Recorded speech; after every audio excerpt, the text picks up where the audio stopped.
and the Trade Union Congress of Nigeria unequivocally condemn Mr. President's hasty and unconstitutional declaration of a state of emergency in Rivers State. This action blatantly violates the provisions of Part 2, Section 305 of the 1999 Constitution as amended, and constitutes an overreach of an executive power. The purported suspension of or removal of the governor, deputy governor, and the state of House Assembly is not only unlawful, but a direct assault on democracy. It sets a dangerous precedent, eroding constitutional governance and threatening the autonomy of national governments.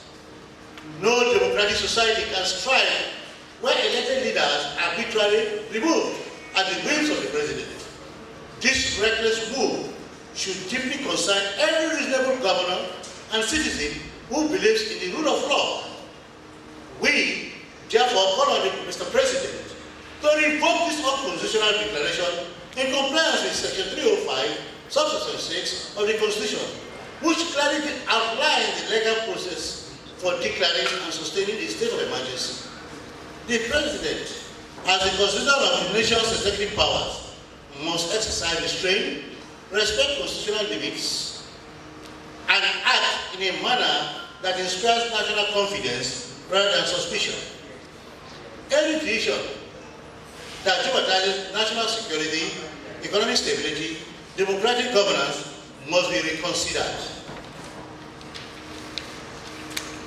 Nigeria has suffered the painful consequences of political overreach in the past, and we cannot afford to repeat such mistakes.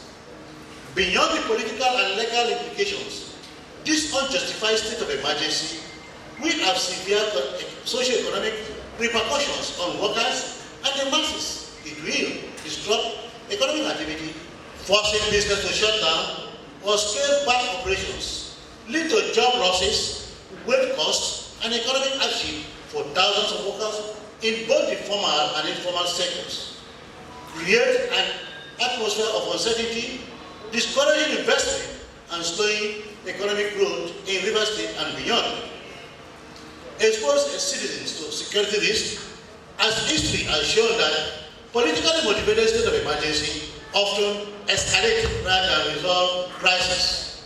Accordingly, the labor movement will not remain silent while the livelihood of workers and the well-being of ordinary Nigerians are threatened by political machinations.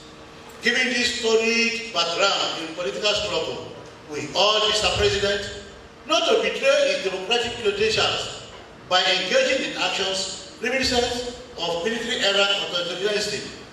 Leadership demands wisdom, restraint, and unwavering commitment to democratic principles.